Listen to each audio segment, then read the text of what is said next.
Hi there, it's me again, your Lavanya. We are continuing our discussion on Thiruvarutpayan, verse number 51. We have already seen the Supreme, about the Supreme, or basically the grace as well, and we have also seen the grace taking a form, and the form is called as a Guru.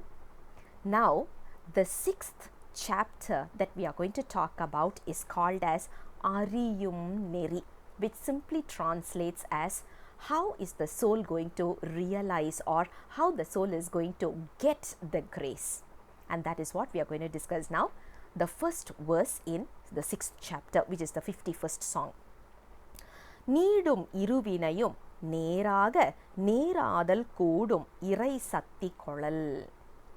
As in, when a soul is able to relate all the happiness and sorrow in an equal manner, it is as good as holding it in an equilibrium. If we are able to do that, that is the time grace will be fully on us. Now, the next question will come in is, what do you mean by the two areas that we are talking about? What do you mean by the two karmas that we are talking about? So, one thing we have to remember is our actions have has an effect for it. That's what we call it as a cause and effect analysis, right? So, whenever you do something, we do something rather, there is an effect for it. If we do a good deed, we will get back a good karma. When we do a bad deed, it comes or accumulates as a bad karma. Good karma goes in as a boon, which we call it as punya. When you talk about a bad deed, it goes as a curse. So, we are accumulating a boon and we are accumulating curse. Because of the curse or the negative being, we end up in a suffering state. Because of the boon, we end up with a happy state. So, whether it is happiness or sorrow, it is no one else that is giving us, it is 100% our own previous deeds. That is something we need to remember. There's a very nice saying. The saying is from Guru Gnana Sambandar. He is the guru who established Dharmapuram Adinam. He gives a very interesting statement. He says, your body is not given by someone. It is not something that I wanted to get this body. Also, whatever happiness that we are enjoying is not given by our own. It's not acquired by. It's not given as such. As in, it is not coming in for free. It is all earned by us. We earned it, and who paid us with that? When we earn, someone has to pay, right? Who is paying us? That is what Lord Shiva is doing. So, what he is doing is, he is evaluating whether it is a good deed or a bad deed. Based on the good deed, he gives us a good benefit. Based on the bad deed, he is giving us a punishment. The punishment is nothing but sorrow. The happiness is the other side of the coin. So, when you talk about it, happiness and sorrow, no one is giving us.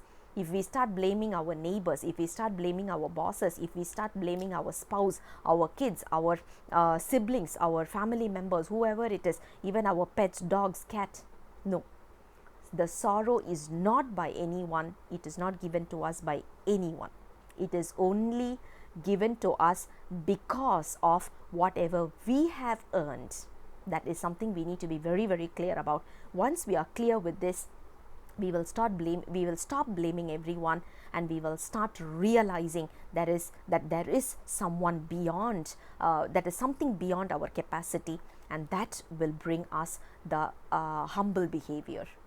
Right now, imagine what kind of an ego we are having, what kind of atrocious behavior we are projecting. It is because we don't have the knowledge that all these are given to us by someone. We feel that I earned it, I did it, I am studying, so I'm getting so much of a money, it is my hard earned work. No, none. The same amount of effort what you are putting, there's another person who's also earning the same thing, but why is he not rewarded with the same amount of money or happiness or satisfaction? It is because of the karma that we have accumulated earlier. So, God is paying us based on what we have earned. That is something we need to really remember. Okay, now coming back to our song. So it is all given to us by someone. Now the happiness as well as the sorrow. So there are two things right now. Are we able to see both equal? If we are able to see that, that is what we call it as mala paribhagam, saththi badam. These are the technical terms which you have to take note of. Yeah, mala paribhagam means the place where anavam starts to shallow down a lot. That is the first stage. There is no sequence for it. Everything happens in a concurrent manner. So mala paribhagam happens. Because of that, saththi nibadam happens, which is nothing but grace starts falling on us. And that's the same time where we will start seeing the sorrow and happiness in an equilibrium. Now, let's look at a saint who lived during our era, just as an example for this particular scenario. This particular saint was having a stomach cancer. He was invited for a holy speech. He went there, but due to his pain, he was not able to speak. What he did was he removed the cloth on his around him. He just removed it. He prayed for a while, and then after a while, this towel started, just to suffer. It started bumping up and down. He started speaking. After 1 hour of his speech, what he did was he took the towel and he just put it back on his stomach. Now the towel stopped the weird behavior, and he started to have the pain. So when someone was asking him what he did, he said, "It is my karma. I have to go through the suffering.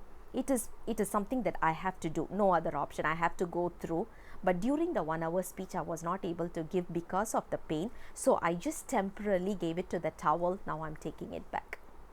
Imagine, these kind of saints are still with us, around us. So we have to learn from them. We have to learn from them to say, it is no one else who's giving us a good or a bad experience. It is 100% our own experience. Once we start realizing that, we will start seeing everything with an equal approach. When we start seeing with equal approach, that is where realization starts. The life starts realizing only at that particular stage. I'll come back again with the next song very soon. Until then, bye-bye.